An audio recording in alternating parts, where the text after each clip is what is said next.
welcome to this Unicourse video. My name is Ashley, and the topic of today's session is managing and implementing change. And this is the second part to this series on managing people through change.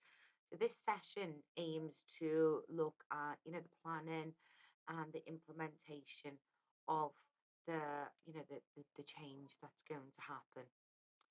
Now, we talked about in the first, the first take of this series about, managing people through the transitions stages of um, change and how important it is to communicate with the people that are going to be involved in the change that's going to be happening within the workplace. If you want to have a little look at that and review that first, there's also a change management overview in the playlist if you want to have a look at them as well. But today we're going to be focusing more on the planning phase. So, just a couple of definitions first. So, planning, it can be defined as a basic management function. In order to be a good leader, a good manager, it's important to have some experience in formulating plans for people to follow in order to achieve the goals or the objectives. So it says the Business Dictionary states here that involving formation of one or more plans to achieve optimal balance of needs or demands with the available resources. And that's an important consideration as well, the resources and having the right resources and equipment to the right people in the right place at the right time with the want and the need to be able to make the plan a success. So it's important to be able to communicate the purpose for implementing a plan. So I've noted, I found this definition here, the reason for doing something or the reasons that something exists. So it is, it's a key point to be able to identify the purpose of why a plan is being put in place and why people are expected to follow it. So in relation to implementation, we can put together proposal plans and project plans, but in order for a plan to be implemented effectively, it needs to be descriptive. People need to be able to understand what they've got to do by when. And that's what we're going to really look at today. So a plan is a description of how we intend to reach an objective or a goal. But, as I've mentioned in a couple of my videos before, and it was said by this gentleman here, a goal without a plan is just a wish. So, if you've got X, Y, Z goals, but there's no way to work towards them goals and people don't know what's expected of them to get there, then, you've got to be considering then, you know, how are you going to get there? What you're just going to expect people to understand what they've got to do and what part they've got to play in achieving that goal. So, I do seriously believe that a goal without a plan is just a wish, and it's more than likely not going to be attained if a plan isn't implemented um, correctly, really. So let's have a look now about um, ensuring that a change project is a success. Now, depending on the level of change, and we discussed this in part one, whether it's incremental change, step change, radical change, or a major change, depends on the level of detail that's going to, be put into the plan.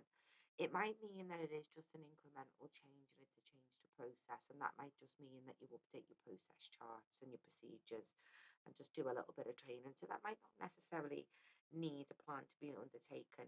But if you've got more of the higher level change being implemented, you might see them more as a project, so a change project.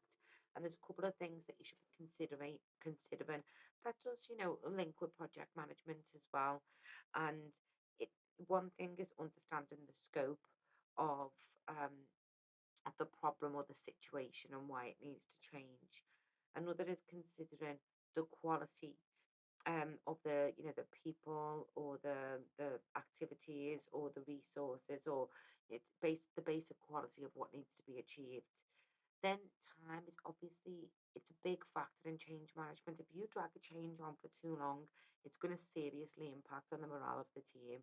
So it's important to be able to keep to a plan, keep to a schedule, and consider when you've achieved that, how will you know as well. Obviously, when you are implementing any sort of change, you might be taking people off the normal daily duties. It might be that, the organization has to stand still for a day because new software is being implemented, for example. Think about the finances, how much it's going to cost for this change to be implemented, um, how much it's going to cost for people to maybe do different jobs other than what they're primarily hired to do. And when managing any sort of changes, any sort of projects, really, you should always think of contingencies to manage risk within that um, within that plan. So an example may even be, if you've got a key player of the change plan, um, going to be on holiday or might go on long term sick leave. Is there any contingencies or plan Bs for people filling in that role? It might be that if you can really consider the risks and you're aware of them, you can plan how to manage them risks through that change program or through that change project. So consider all of these areas, and they are interrelated.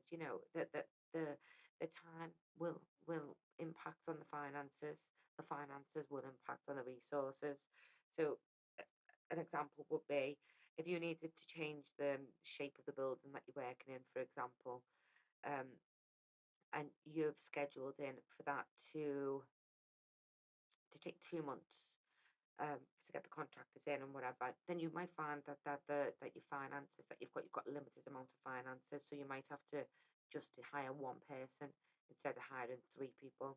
But then you've got to consider that will that one person be able to do it within the time frame of um of what you've set on the plan. And if they haven't, then maybe you need to consider other different resources in order to be able to accommodate and meet that um and meet that time frame. So always considering the overall scope of the project and when you're thinking about the different areas and the different characteristics that interlink. So again, think if you was to change one factor, how could that impact on the others? So, if you decide to get um think about the quality. If you were to get the best bricks in town, but then you know that them best bricks can only be purchased from one area or one supplier, but you know that that supplier won't be able to get back to with them suppliers for 2 weeks. That's going to impact on the time. Is that then going to impact on the finances? Maybe you need to change them resources and the quality of them resources in order to fall into budget and manage the risk of delays. So moving on, there are, you might have heard of, plan, do, review. You might have heard of plan, control, deliver. It's different ways to consider. You've got different types of plans. You might need to put a proposal for change in first, and then it might even be that it's a complete new business case if it's a complete new branch of the organisation. And then that usually follows with either a project plan, an implementation plan, a detailed action plan, basically. And then whether you're in charge or whether you put somebody in charge, they're going to be controlling that plan. So that's going to be, they're going to be leading the people through the change. They're going to be, managing the resources, managing the plan to make sure it stays on track.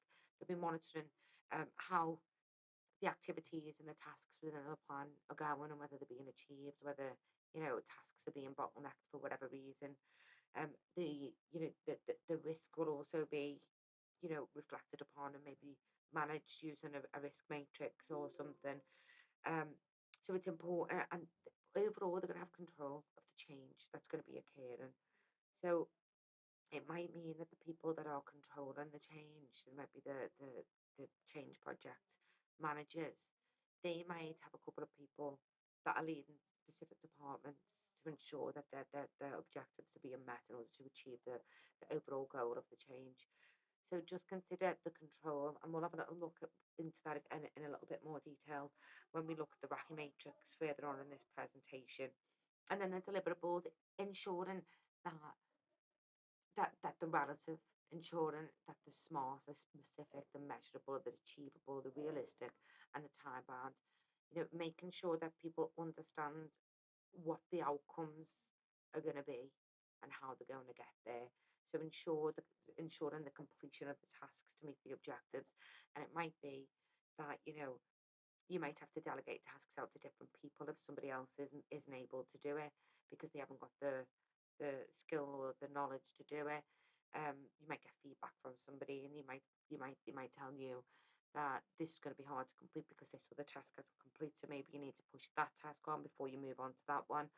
So it's just ensuring that when you are implementing change, that you're thinking about the planning, the control, and the delivery of it as well. So, what is a change management plan? Now, you can just consider it as an implementation plan, and I'm going to show you some example ones at the end of this session today. But a change management plan is basically an outline of tasks, you know, tasks that serve as a roadmap to implement organizational change. A good change management plan, it can be seen as a strategic tool which guides all of the people that are involved in the change project during the journey through every task and through every stage to completion. Really, it can be really hard for people to embrace change, and I talked about this in the first part, but managing people through change is really important because people respond differently to change.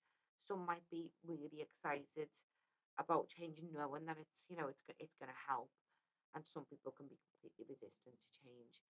So a well thought out change management plan that's communicated to everybody, um, that outlines the key things to the project and to the change. Um, is going to be really, really useful. So we can look at it from 7 different steps. So the first one is about providing clarity. Okay. So this is the knowing process, and it's crucial for successful implementation and any sort of change practice, really.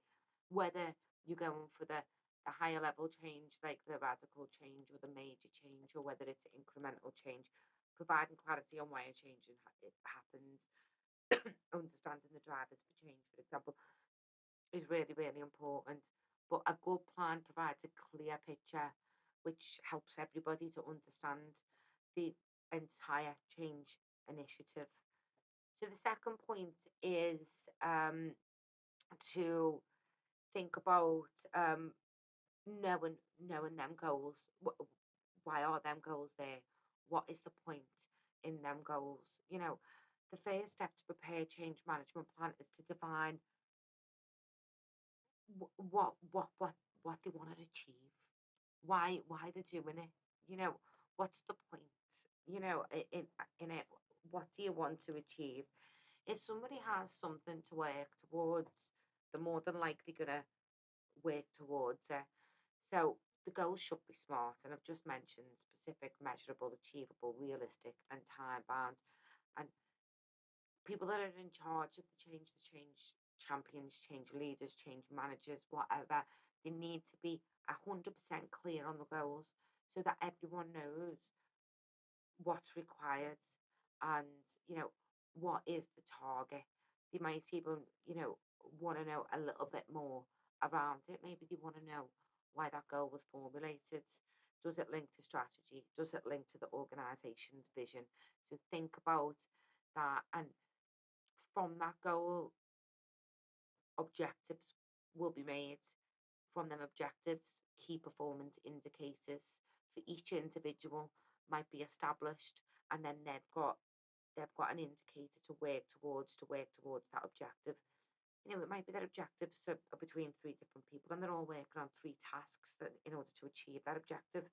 So it's important to um, keep reminding them what goal, what objective they're linking. Each task. Oh well, if you complete that, you're going to complete that objective. If you complete that objective, we're more than likely going to complete and attain that goal within that time period that we've set on the plan. So brilliant, you know.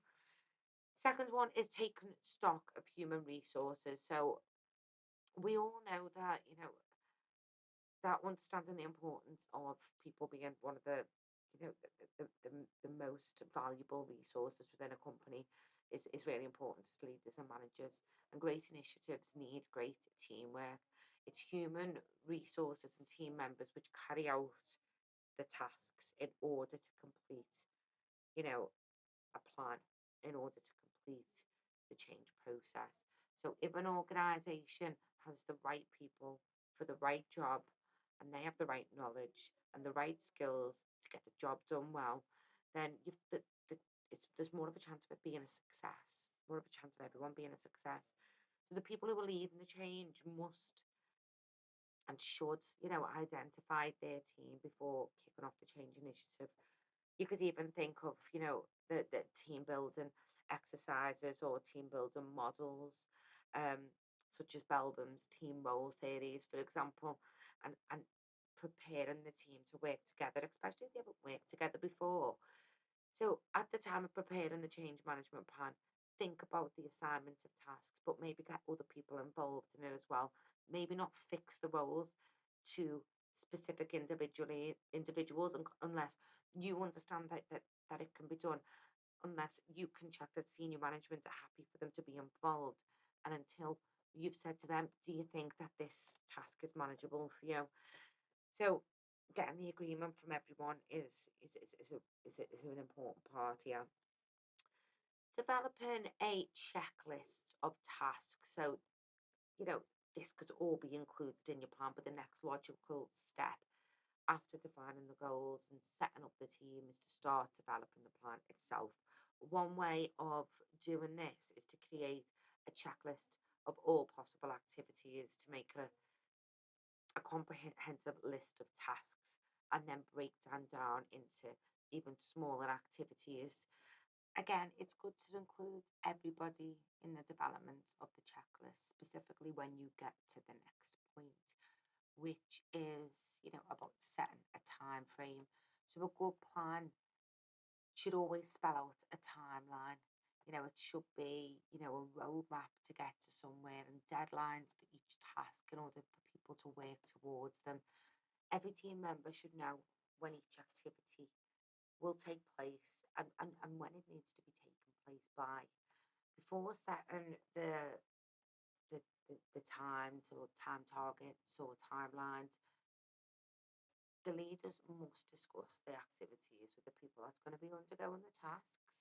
Because if you're asking someone to be involved in a huge major change operation within the organisation, but yet you know that they've got to complete their own key performance indicators for their own job role in order to, meet their own objectives for their department or to help with their team in achieving their goals, then, it's not fair. You've got get get buy-in from the team. You've got to ask them what's achievable. Obviously, if you're putting a change plan together, you want to know what the end goal date's going to be. You want something to work towards. So maybe it might be good at this point to negotiate a time frame of tasks with the people that are involved. Consider as well the people that are involved. Staff usually, they underestimate how long it takes, um, or the time that's required to complete certain tasks. Many times people are more optimistic than pessimistic in relation to time frames. I know I am. I feel like I can get everything done yesterday. Um, so try and work with them and setting realistic timelines and, carefully analyze the tasks and be clear upon what they are so they can give you more of a realistic time frame for it as well. Especially if you're going to be getting, you have to complete that somebody has to complete the task before the next people are completing the task. You want to ensure that people aren't having to wait um and that it flows well. So know the risks, develop contingency plans. I've just mentioned this earlier on. It's always good to know the risks involved in executing any sort of change. And there can be, unforeseen circumstances. There can be emergencies, there can be accidents, there could be people off work, there could be financial problems, technical issues, so on and so forth. So develop contingencies. Communication, again, as I said in part one of this series, communication should be at the heart of any um, change management plan. And I always think it's good to maybe even have an additional communication plan as part of it, especially if it's a radical change or a major change to the company. Um, Considering as well, what channels of communication you're going to use.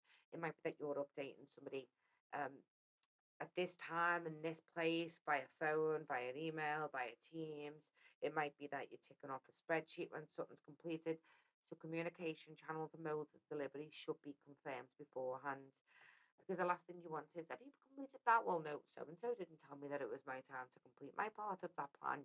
So, it's important to communicate and then execute. Once you've created a well thought out plan, it should be really easy to follow. So, once you've assembled your team and put every detail into your change management plan, then it's time to put that plan into action. Okay, so in this case, you must ensure that everyone's got the knowledge and skills, training or development is being done, that you are checking that people are supported throughout. You might even create a decision making procedure, so an online procedure for dealing with any issues. That might be that if anyone comes up with any problems, that you might get together in a meeting and solve that problem together, following the five W's and a H technique, the what, where, why, when, and how technique. But build trust in the change process by celebrating the small achievements, each step that's been achieved, and announcing them. Saying so and so has completed their part of the change plan now. And almost there. Let's move on to the next step. So just remember the change management planning. It is. It's a roadmap to get from point A to point B. And it really does pinpoint out all the necessary needs of the plan. So a good plan, it gives clarity, it enhances productivity, it reduces resistance, and then helps you track the process through the change project. Um, and remember, the first step to developing the plan is defining them goals. So let's move on. We talked about risk before, and I'm not going to go into this to loads and loads of detail, but there's loads of different ways that you can consider the different issues, risks, changes, things like that. Issues do get in the way of progress, and as I mentioned before, thinking about ways to solve problems before the project actually sets off is good practice. But encourage the team to let you know when there's issues, let you know when there's any problems, there's risks or changes to the plan, because if you're not open to people coming up to you with, you need to be open and transparent and say, any issues, come to me, and I'll sit down and we'll talk about it together. So identifying, understanding and communicating the issue and its impact is really important. It might be that you have weekly meetings. It might be that you're having one-to-ones with your staff every couple of weeks, depending on um, the urgency of the change. If you've got to remember to consider different ways. One of the ways is to maybe keep a risk log, and you can open an issue, then give somebody the responsibility to own that issue or resolve it, and then close that issue down. So it's a good way to be able to consider how to monitor issues, problems, anything that's getting in the way. So keeping a log of that. But another, there are many different ways. There's like a probability and an impact. Um, it's a really good model to use in risk management, and it's good because you can say whether the risk is going to be a high risk, a medium risk, a low risk. What's the probability of that risk happening, and what could be the impact? And then you can maybe think about whether you can prevent that, you can mitigate it, you can transfer it somewhere else, you can have a contingency, or you can just accept that that might happen, and then you might just have to have a delay or something like that. So you know, considering adding a bit of a risk reflection, a problem reflection, or an issue reflection, or an issue log into that plan can sometimes be good as well. So, next, we're going to look at something that is used in project management, but if I'm honest, I absolutely love it in any sort of planning process. I even like it if, a department's got a new goal and they want to just think about who's going to be in charge of what and who's going to be responsible for each task, who's going to be accountable for each task, who needs to be consulted when a task is completed or if there's any issues, for example, and who needs to be informed. So the Racky Matrix, I really like using this as it keeps everybody involved and everyone knows where they sit within it. So you might say that if you're, if you've just put through your change management plan, you've implemented it, and you know that um, that once one task is completed, you know that you need to make sure that so and so is informed, but they don't really need to be involved in the change plan. It might be that the CEO just needs to know once one major step is completed in the change management plan. It might be that that a specialist or one of the IT consultants on the job or in the workplace, they need to be consulted whenever any new information is being added to the website, for example. So it's good because it allows people to understand who's responsible, accountable, consulted, who needs to be consulted, who needs to be informed in relation to a specific objective. We do have templates for that as well. So if you ever do need one, you can contact us and we'll send you a template for it. Other tools and techniques that can be used in the implementation plan is a work breakdown structure. Sometimes, when you're doing a big project within an organization, it is quite custom, especially in construction, that when they put through a proposal for something, they have to do a work breakdown structure, as that allows them to understand the costing for each area of work. So a work breakdown structure is a useful tool. You've also got Gantt charts and critical paths, um, and things to different cost analysis tools to be able to allow you to estimate how long a task is going to take. Um, yeah, sorry, the Gantt charts as well and the critical paths just allow you to break down each tasks and put time frames on them. And sometimes it's good to be able to show the whole team them so they know who's doing what at what time, and it can sometimes avoid bottlenecking, and you can sometimes do tasks alongside each other as well when you can see visually how it's going to be done. Basically to-do lists. Having basic to-do lists, I love a to-do list. I've got one on the computer and I usually have a pad with me as well. But many people find the process of creating and working from a to-do list helps increase their efficiency and consistency and contributes to like stress reduction as well. But if you were to consider asking each person or or you could use this to start your checklist off really before you actually put a plan in place, or you could give everybody who's involved in the change plan a sheet like this and say, write your task down. When do you think you're going to achieve it? Is it a priority to you? Who do you need to notify when it's done? What resources will you need? And then you can tick it off. And actually being able to tick something off as you complete it is just a great way to be able to feel motivated to carry on as well. So cost analysis, again, that can be part of the work breakdown structure. That can help in estimations. You might want to keep on reviewing and monitoring the costs of things in relation to the change management plan throughout. And again, managing the risk, keeping, risk logs, issue logs, problem logs, using risk management matrices to look at the priority levels and, what, when you think it might happen. Is there a low risk, a high risk, a medium risk of that actually happening? So yeah, loads of tools that can be used. There's many, many more as well. I did just want to touch on the project life cycle. Now there's a series on managing projects. So if it's a big change that's going to be happening, then you probably want to follow project management principles. And there's 4 videos in the series on the playlist if you want to have a little look at them in more detail. But I think that you can follow this process as well.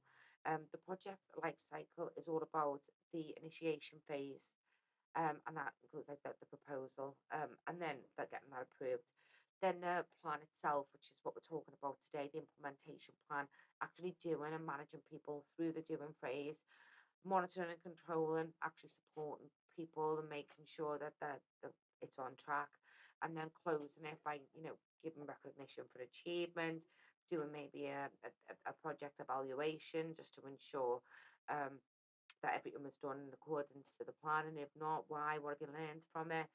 So the project life cycle is a good way to be able to consider, how you're moving through the plan and the change project really. So again, I know I might feel like I am being a little bit repetitive here, but a good change management plan, it is a strategic tool. It can be really, really, really effective, um, and used as a way of ensuring that everybody knows exactly where they are and when. And I've talked about enhancing productivity. I've talked about reducing the resistant to change because people will buy in if you're keeping them involved and included in it. I think everyone should get a copy of the plan who's involved in it, and tracking the progress through linking it to key performance indicators and specific objectives will only allow you to ensure that it is a success, really. So just bear that in mind. Here's some examples of implementation plans. This is probably similar to the one I use, as it looks at, you putting down the strategic goal or the strategic aim, the organisation. Then there might be, I mean, sorry, of the change plan. Then there might be like four objectives. Now, the reason why it's got on the left objective number is because you might have five tasks within one objective. So it might be the objective will be to create new content for the website. And the first task might be to research competitors' content to see what they've got. And then that might be certain person's task. Their key concerns might be that it might take a lot of time and it might interrupt with their normal work schedule. It might be that the essential stakeholders involved could be the manager, the web designer. It might be the IT support. It could be another person that they're leading. It could be the competitors, and you might outline them. Then you can consider what the monitoring technique could be. The monitoring technique might be that you need five, um, and to be completed by a specific date, and then reviewed by maybe the lead person in the change management project. So it's a really, really good tool. This is, it breaks it down clearly, and anyone should be able to read it and understand what they've got to do. The next one, and I think it's quite good because it's sort of it's color coded. And as you can see by the bottom bit, it's got the activities, but it's also got the milestones that it connects to. It also says it's color coded to who's involved in which situation. So, for an example, if you were designing a new website, it might be that the IT um, department or the people that are involved in actually putting things onto the website might be in one color, and the people that are developing the content maybe might be in the other color. So, another good one to be able to use. This one is quite simplistic, and I robbed it off someone, and I robbed it off one of my resources. I don't know how, but I've made it a little bit wonky here. But this one's good as it ensures that every objective is smart, because it's so easy to be able to misinterpret what's meant by a smart objective. But if you haven't ensured that you've got measurements for success, if you haven't made sure that it's achievable for people to do and it's realistic and it's not specific enough, then people might not understand it. And that means that, if you are showing this plan to everybody and just hoping that they'll understand the part that they've got to play, you've got to ensure that the wording of things is communicated in a way that the reader can understand as well. So, final things to consider when implementing your plan. And, it's important for you to be able to think about these different areas. So, think about what are you actually trying to achieve? Ask yourself this question all the time throughout it. Ask yourself, what activities did we plan in order to achieve this objective, and were they smart? Do they link to each objective, and do they link to the goal? And then ask yourself, on each phase? Did you achieve the plan's objective? And if you didn't, then why? Did the activities relate well to what you were trying to achieve? Could we have achieved the same results at a lesser cost or with less people or with a different, cheaper resource? Could we have achieved the objective in a less amount of time? Could we have used fewer resources or different people or people internal instead of external, for example? How well sequenced were the activities? Could they have been done differently, maybe using a different tool, maybe using a Gantt chart next time instead of a critical path? You might be able to identify how you can work in sync with different tasks and what could we have done differently in the future. So it's important to be able to evaluate what you've done and then brief the team as well. Make sure you brief the team and ensure that they're completely happy with everything, and we'll just get some insight from them. Sometimes it's good to actually a couple of questions on completion of the change plan to all of the team, the department, and the organisation to get their feedback on how it went. So, oh, and has the change been implemented effectively? Well, you want to know that, don't you? You want to know, has it had a good impact? Can you measure the success of the change plan? And again, that can be done through feedback. It could be done from measuring KPIs. It can be done through measuring return of investments. There's different ways to measure performance and effectiveness. So yeah, that is the end of our session today. I hope that this series has been useful, and consider there are a lot of units in relation to level 3, level 5 award certificate and diploma that talk about change. Talk about solving problems, making decisions, and implementing them decisions, um, working on a complex team activity, managing projects. There's quite a lot, and I know that this session probably does interlink a little bit with the planning of projects because there are some similarities, especially when it's quite a big change. But remember, managing people through change is the most important things because people are the most valuable resource that you have in an organization. Is they're what gets the job done. They're what makes the plan and a success and makes the change a success.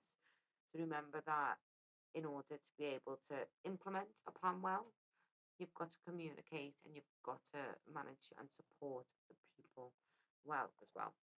So again, yeah, thank you for taking part, or sorry, thank you for watching today, and I hope you tune into the next one. Bye.